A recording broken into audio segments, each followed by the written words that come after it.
Assalamualaikum warahmatullahi wabarakatuh.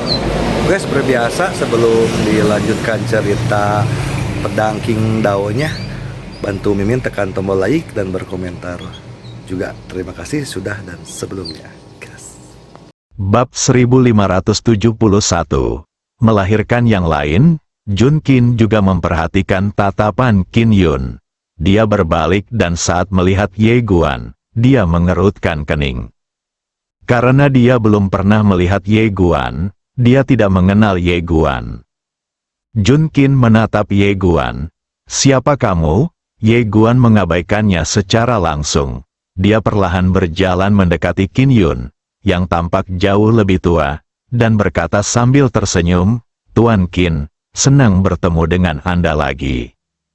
Qin Yun tidak mempercayai matanya. Dia berdiri dengan gemetar dan berkata dengan suara gemetar, Kau, benar-benar." Ye Guan tersenyum dan berkata, "Tentu saja." Air mata Qin Yun langsung mengalir. Dia tersedak dan berkata, "Qin Yun, bertemu dengan dekan." Sambil berkata demikian, dia berlutut. Namun tak lama kemudian, ia diangkat oleh suatu kekuatan lembut. Ye Guan tersenyum dan berkata, "Kita adalah satu keluarga, tidak perlu bersikap sopan." "Dekan," di samping, Jun Qin mengangkat alisnya dan menatap Ye Guan. "Dekan apa?" Ye Guan tersenyum dan berkata, "Tentu saja dekan akademi ini." Jun Qin mengerutkan kening saat mendengar ini. Tak lama kemudian, dia seperti teringat sesuatu. Pupil matanya tiba-tiba mengecil, dan dia berkata dengan ngeri, Kau adalah Ye Guan." Ye Guan mengangguk. "Ya." Jun Qin mundur seakan-akan dia melihat hantu. Kau, bukankah kau mati di medan perang?" Ye Guan melambaikan tangannya. Dua penjaga berbaju besi emas muncul di aula. Ketika Jun Qin melihat mereka, dia merasa ngeri. "Kalian, pengawal kekaisaran, kalian telah menyerah kepada Ye Guan. Kalian melakukan pengkhianatan. Apakah kalian tidak takut memusnahkan seluruh klan kalian?" Seorang penjaga mendekat dan menamparnya. Wah! Jun Qin terbanting ke tanah karena sebuah tamparan. Penjaga itu berkata dengan dingin, "Sekarang Tuan Ye adalah penguasa kekaisaran." Jun Qin seperti tersambar petir ketika mendengar ini. Pada saat itu, dia mengerti segalanya. Kekaisaran dikalahkan. Sudah berakhir. Ketika Qin Yun mendengar berita itu, air mata mengalir di matanya seperti bendungan yang jebol. Penjaga itu menyeret Jun Qin pergi seperti anjing mati. Pada saat ini, Jun Qin tiba-tiba berkata, Dekan Ye, saya ingin melaporkan." Ye Guan berbalik dan menatap Jun Qin. Jun Qin segera berkata, "Saya ingin melaporkan ayah saya. Ayah saya meminta saya melakukan semua ini. Ini tidak ada hubungannya dengan saya." Ye Guan berkata dengan tenang, "Kamu sungguh berbakti."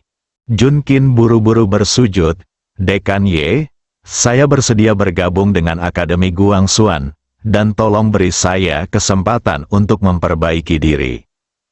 Ye Guan melambaikan tangannya, dan penjaga itu menyeretnya pergi.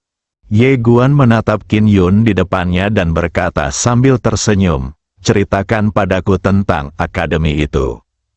Qin Yun segera mengeluarkan setumpuk buku tebal, membukanya, dan mulai melaporkan, "Akademi ini meliputi area seluas 3,6 juta mu, dengan 6.720 aula dari berbagai jenis, dan 3.600 aula untuk instruktur akademi.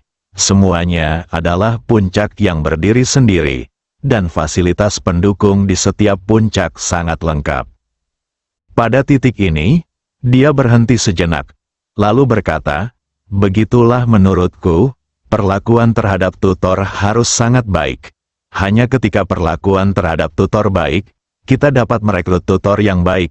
Dan hanya ketika ada cukup banyak tutor yang baik, kita dapat menarik siswa." Setelah mengatakan itu, Dia menatap Ye Guan. Ye Guan mengangguk, "Kamu benar." Qin Yun menghela napas lega. Lalu melanjutkan, "Rencana awal saya adalah merekrut tutor dari seluruh negeri. Sedangkan untuk tutor, mereka tidak hanya harus kuat dalam hal kekuatan, tetapi juga memiliki karakter moral yang baik. Tentu saja, ini membutuhkan banyak uang." Ye Guan berkata, "Jangan khawatir tentang uang." Qin Yun mengangguk dan melanjutkan, "Tuan Ye, Anda masih harus menemukan orang yang bergengsi." Ye Guan menatap Qin Yun, dan Qin Yun berkata dengan suara yang dalam, "Tuan Muda Ye, kekaisaran ini sangat besar, dengan populasi miliaran orang, dan keluarga Qin saya tidak memiliki pengaruh di seluruh kekaisaran, apalagi di kota Yongrong. Oleh karena itu, jika saya melakukan ini, akan ada banyak perlawanan, dan tidak ada yang akan menanggapi saya. Jika orang yang terhormat melakukan ini, dia akan mendapatkan dukungan dari banyak keluarga bangsawan. Hasilnya akan 2 kali lipat dengan setengah usaha." Dia tahu bahwa ini adalah kesempatan langka baginya dan keluarga Qin, karena Ye Guan telah menguasai seluruh kekaisaran. Tetapi dia tahu lebih jelas bahwa dia, Qin Yun, tidak memiliki kemampuan untuk mengelola seluruh kekaisaran. Belum lagi seluruh kekaisaran, bahkan mengelola seluruh kota Yongrong akan sangat melelahkan. Daripada nanti digantikan saat belum cukup cakap, lebih baik dia yang mengambil inisiatif sekarang.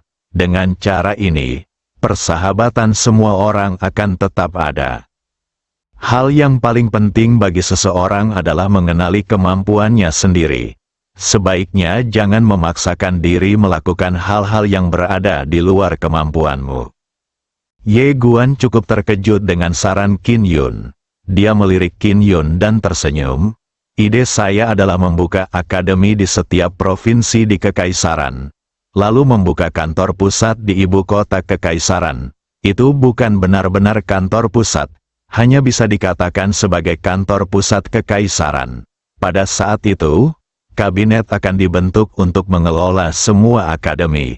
Saya akan memesan tempat untuk Anda." Qin Yun tidak menolak kali ini. Dia berlutut dan berkata dengan suara gemetar, "Terima kasih, Din." Ye Guan membantunya berdiri, lalu bertanya, "Apakah Anda punya kandidat yang cocok untuk direkomendasikan?" Qin Yun berkata dengan suara yang dalam, "Gubernur Sanghan." Sanghan, Ye Guan menyipitkan matanya sedikit. Saat dia berada di Tianyu, Sanghan tidak ada di sana. Kemudian dia bertanya-tanya dan mengetahui bahwa Sanghan sudah pergi. Setelah hening sejenak, Ye Guan berkata, "Saya akan mengurus masalah personalia. Akademi di kota Yongrong adalah akademi pertama yang kami dirikan. Jadi kami harus mengelolanya dengan baik." Sambil berbicara, dia merentangkan kedua telapak tangannya, dan sebuah buku Guang Xuanfa perlahan melayang di depan Qin Yun. "Ini adalah Guang Xuanfa, inti dari Akademi Guang Xuan saya. Setelah akademi ini berdiri, metode ini harus segera diterapkan. Saya tahu bahwa pasti akan ada banyak masalah di tahap awal akademi ini. Beberapa masalah hanya dapat diselesaikan dengan kekerasan." Setelah berkata demikian, ia melambaikan tangannya, dan 12 pengawal berbaju besi emas muncul di tempat kejadian. Ye Guan berkata, "Mulai sekarang, mereka akan mematuhi perintahmu." Qin Yun buru-buru berkata dengan hormat, "Saya mengerti." Ye Guan mengangguk, lalu berbalik dan pergi. Setelah melihat Ye Guan pergi, Qin Yun tertawa, dan saat dia tertawa, air matanya kembali mengalir. Kantor gubernur, rumah gubernur sekarang sangat sepi, dan semua orang telah dibubarkan oleh Sanghan. Sanghan sedang duduk di halaman, membaca buku kuno. Tiba-tiba terdengar suara langkah kaki dari samping.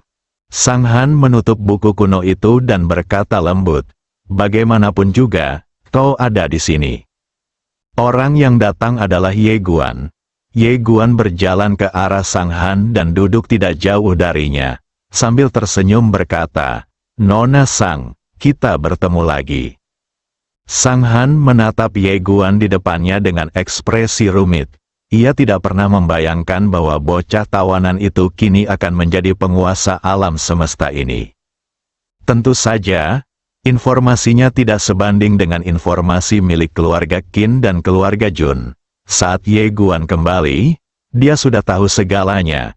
Karena itu, dia tidak terkejut dengan kedatangan Ye Guan. Ye Guan berkata, "Nona Sang, saya ingin membuka akademi di Kekaisaran dan membangun tatanan baru." Sang Han menatap Ye Guan tanpa berkata apa-apa. Ye Guan melanjutkan, "Saya harus mencari orang yang memiliki reputasi baik untuk membantu saya melakukan ini.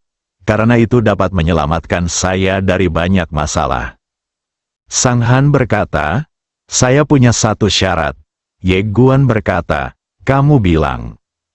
Sang Han berkata, "Jangan membantai anggota keluarga kerajaan." Dia tahu betul apa yang akan terjadi pada orang-orang dari dinasti sebelumnya ketika dinasti berubah. Ye Guan mengangguk. Oke, Sang Han sedikit terkejut. Dia jelas tidak menyangka Ye Guan akan menyetujuinya begitu saja. Ye Guan berkata, "Hidup dan mati keluarga kerajaan tidak penting bagiku. Namun, mulai sekarang, semua harta milik kekaisaran menjadi milik akademi. Jika mereka ingin tetap tinggal di kekaisaran, aku mengizinkan mereka. Tetapi mereka tidak boleh membuat masalah. Jika mereka melakukannya, mereka harus mati. Dan jika kamu ingin mereka hidup, kamu harus menjadi penjamin mereka. Bagaimana kalau kamu mengawasi mereka?" Sang Han mengangguk. "Tidak masalah." Ye Guan mengangguk, "Kekaisaran ini sangat besar. Tidak akan mudah bagiku untuk mendirikan ordo di sini. Tetapi itu sangat penting. Aku sudah menghubungi orang-orangku. Mereka akan datang untuk mengambil alih kekaisaran saat waktunya tiba. Kau bertanggung jawab untuk bekerja sama." Tentu saja, dia tidak akan menyerahkan wilayah sebesar kekaisaran kepada Sang Han. Dan Sang Han tidak memiliki kemampuan itu. Dia telah menghubungi Sui Gujin. Dan segera Sui Gujin akan datang bersama timnya untuk mengambil alih seluruh kekaisaran. Hanya Sui Gujin yang mampu mengelola kerajaan sebesar itu. Sang Han mengangguk. "Saya mengerti." Ye Guan berdiri dan hendak pergi. Namun sepertinya dia teringat sesuatu. Jadi dia berhenti dan menoleh ke arah Sang Han. "Nona Sang Han, keluarga kekaisaran pasti agak tidak rela sekarang. Apakah Anda mengerti maksudku?" Sang Han berkata, "Jangan khawatir. Jika mereka masih tidak bisa melihat kenyataan dengan jelas, maka mereka pantas mati." Ye Guan mengangguk dan menghilang. Sang Han memiliki ekspresi yang rumit. Kekaisaran yang selama hidupnya ia junjung tinggi akan lenyap dari dunia ini mulai hari ini. Jika kekaisaran telah memilih Ye Guan, sayangnya, tidak ada jika. Dengan kembalinya Ye Guan, kekaisaran kini menyadari bahwa mereka telah kalah dalam pertempuran. Seluruh kekaisaran panik, ada yang sedih, ada yang gembira. Keluarga Qin yang awalnya ditinggalkan tiba-tiba menjadi hidup kembali, dan semua anggota keluarga Qin yang telah pergi tiba-tiba kembali. Keluarga Qin, yang sebelumnya dibenci semua orang, tiba-tiba menjadi kekuatan paling kuat di seluruh kota Yongrong, atau bahkan seluruh kekaisaran. Setiap hari, sekte kuno dan keluarga bangsawan yang tak terhitung jumlahnya datang mengunjungi keluarga Qin, berharap untuk menjalin hubungan dengan mereka.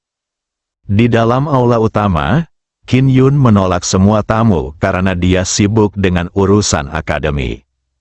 Baginya, hanya ada satu hal sekarang, yaitu mengejar karirnya. Pada saat ini, sebuah suara tiba-tiba terdengar dari pintu, "Kakek." Qin Yun menoleh saat mendengar suara itu dan melihat bahwa orang yang datang tidak lain adalah Qin Sui. Qin Sue masuk dengan kepala tertunduk, tidak berani berbicara.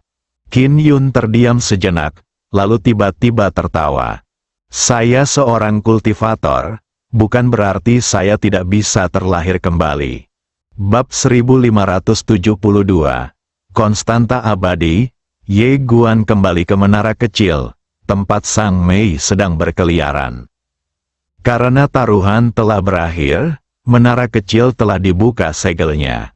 Sang Mei sangat ingin tahu tentang Xiao Ta seperti orang lain, dan mengobrol dengannya dari waktu ke waktu. Melihat kedatangan Ye Guan, Sang Mei tersenyum dan berkata, "Penggarap pedang kecil Ye Guan, menaramu sungguh menakjubkan. Aku belum pernah melihat menara sehebat itu." Ye Guan tersenyum dan berkata, "Nona Sang Mei, panggil saja saya Ye Guan." Sang Mei mengangguk. "Baiklah, Ye Guan, si pendekar pedang kecil." Ye Guan, Sang Mei melihat sekeliling dan berseru, "Ini adalah jenis waktu yang benar-benar baru. Sebelumnya, waktu adalah sesuatu yang konstan.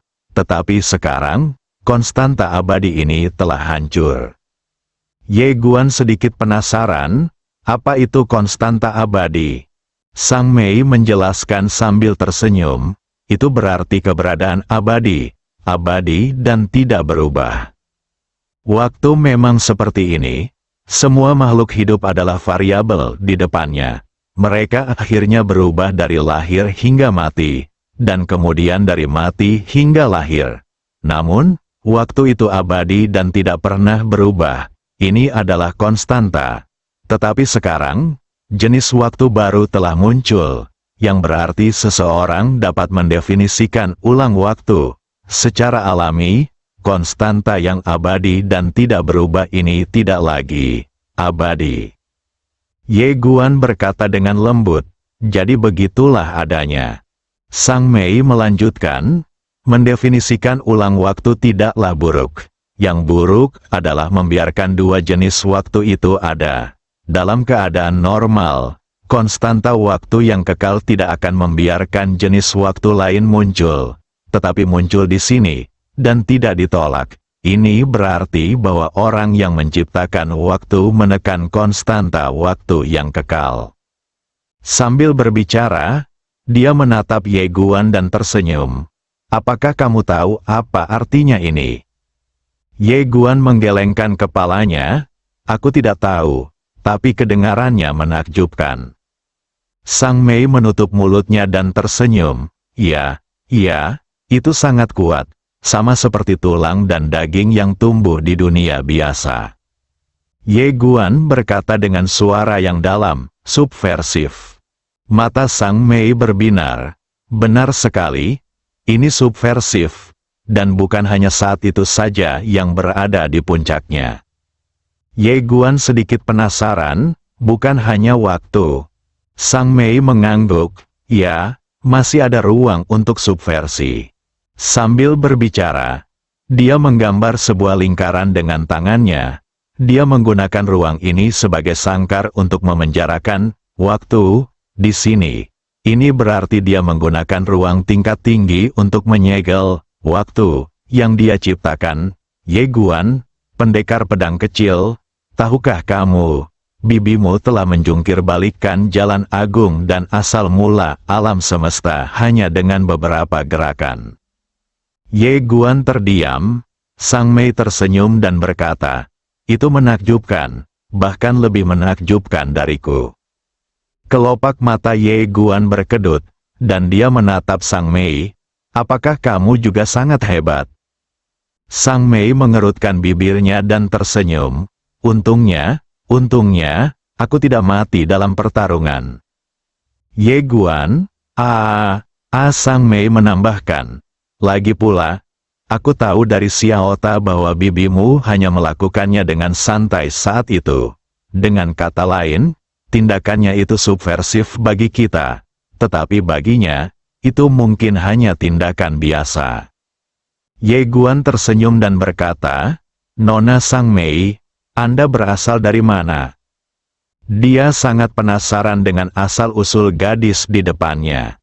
Sang Mei berkata, seperti yang kukatakan, aku datang dari kediaman resmi, yang merupakan tempat yang sangat jauh. Sekarang dengan kekuatanmu, kau bisa pergi ke sana, tetapi aku tidak menyarankanmu untuk pergi. Ye Guan berkata, bahaya. Sang Mei mengangguk, itu akan berbahaya, dan kau masih bersamaku. Ye Guan berkata dengan suara berat, kamu? Sang Mei tersenyum dan berkata, tebakanmu benar, aku lolos. Ye Guan bertanya dengan rasa ingin tahu, apa yang kamu lakukan di sana? Sang Mei berkedip, tidak bisakah aku memberitahumu? Ye Guan bingung, kenapa? Sang Mei berkata dengan serius, aku tidak ingin mengatakannya, tetapi aku tidak ingin berbohong kepadamu. Ye Guan, Sang Mei berkata sambil tersenyum, jangan khawatir, aku tidak makan dan minum gratis. Aku tahu banyak hal dan aku dapat membantumu dalam banyak hal. Mengenai asal-usulku, menurutku kamu tidak perlu terlalu khawatir, baik pamanmu maupun bibimu, mereka berdua sangat berkuasa. Jika orang-orang di tempatku ingin menyakitimu, panggil saja mereka. Ye Guan berkata dengan serius, aku tidak ingin menjadi raja pendukung. Aku ingin mengandalkan diriku sendiri. Oh, Sang Mei berkedip, saya mengerti, saya mengerti.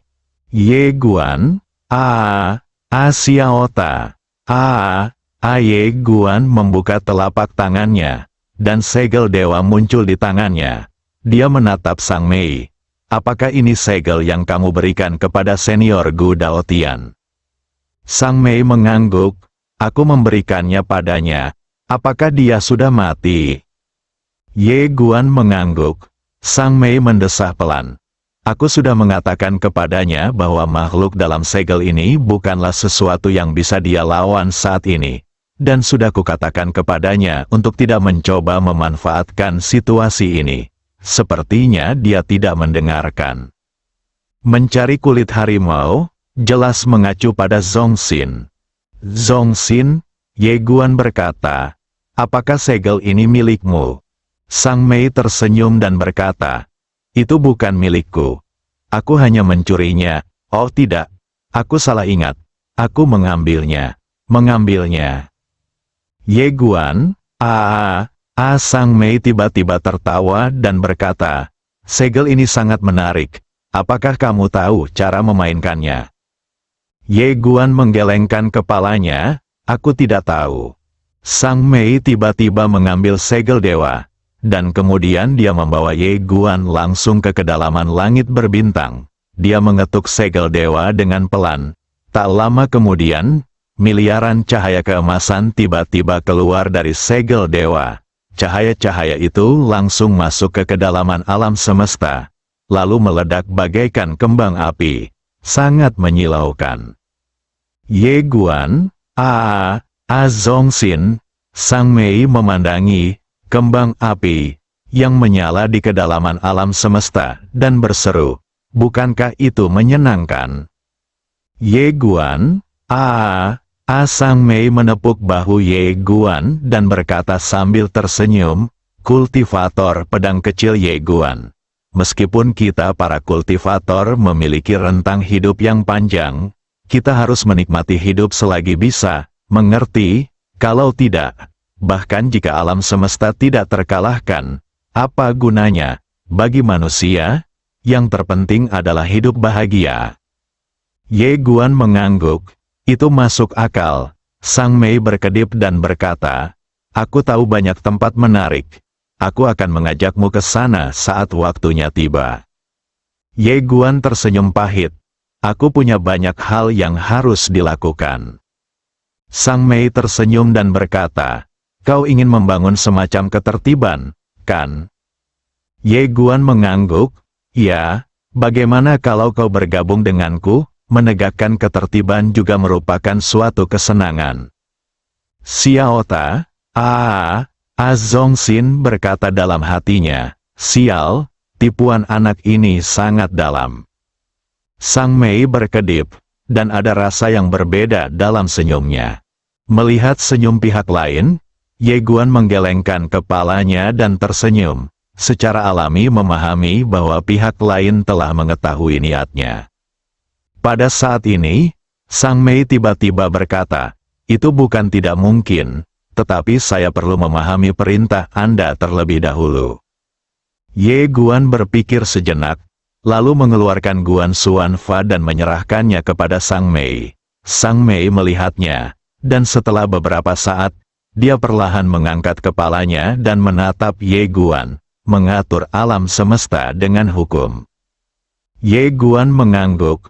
Sang Mei tersenyum dan berkata, "Untuk melakukan ini, pertama-tama Anda harus membunuh orang kaya dan membantu orang miskin." Ye Guan menyipitkan matanya sedikit. Sang Mei melirik Guan Xuan Fa di tangannya dan berkata, "Guan Xuan Fa yang tebal ini dapat diringkas hanya dalam 6 kata." Ye Guan menyipitkan matanya sedikit, "6 kata yang mana?" Sang Mei menatap Ye Guan, cara menyelamatkan yang lemah. Ye Guan perlahan mengepalkan tangannya. Sang Mei tiba-tiba tersenyum dan berkata, "Penggarap pedang kecil Ye Guan, pemahamanmu tentang Dao besar masih belum cukup." Ye Guan sedikit bingung. "Apa maksudmu?" Sang Mei berpikir sejenak, lalu berkata, "Dengan kata lain, Anda tidak cukup tahu tentang masyarakat, ekonomi, ilmu sosial, lembaga, dan budaya. Misalnya, inti dari metode Guang Xuan Anda adalah menyelamatkan kelompok yang kurang beruntung untuk mencapai negara ideal di mana semua makhluk hidup setara. Tapi, pernahkah Anda berpikir bahwa ini bertentangan dengan Tao?" Ye Guan sedikit bingung. Melawan Tao, Sang Mei mengangguk, "Kita adalah dunia para pejuang. Apa inti dari semua orang? Demi Dao Agung, demi keabadian. Dalam proses ini, sumber daya adalah apa yang harus kita perjuangkan dan rampas. Untuk memperjuangkan dan merampok sumber daya, kita harus bersaing. Selama ada persaingan, pasti akan ada yang kuat dan yang lemah, yang kaya dan yang miskin. Ini adalah sifat Dao Agung. Apa yang akan terjadi jika tidak ada persaingan?" Ye Guan berkata dengan sungguh-sungguh, "Peradaban akan berhenti bergerak maju." Sang Mei mengangguk. Demi sumber daya, setiap orang akan bekerja keras untuk membuat diri mereka lebih kuat. Mereka akan meneliti, menciptakan, dan mencari perubahan. Dalam hal ini, peradaban akan perlahan maju. Jika Anda mengendalikan semua sumber daya dan kemudian mendistribusikannya sendiri, maka apa motivasi orang-orang di bawah? Ye Guan mengerutkan kening dan tetap diam. Sang Mei melanjutkan, "Persaingan merupakan syarat mutlak bagi kemajuan peradaban sosial. Tanpa adanya persaingan, peradaban tidak akan maju. Namun, persaingan pasti akan melahirkan yang kuat dan yang lemah, yang kaya dan yang miskin." Ye Guan, pendekar pedang kecil, pernahkah kau memikirkan pertanyaan ini? Ye Guan menggelengkan kepalanya. Sang Mei tersenyum dan berkata, "Kalau begitu mari kita bicara tentang budaya. Anda ingin membangun tatanan yang benar-benar baru? Jadi apa atribut latar belakang budaya dari tatanan Anda? Dan apakah orang-orang di bawah tatanan Anda bersedia mematuhi atribut budaya Anda?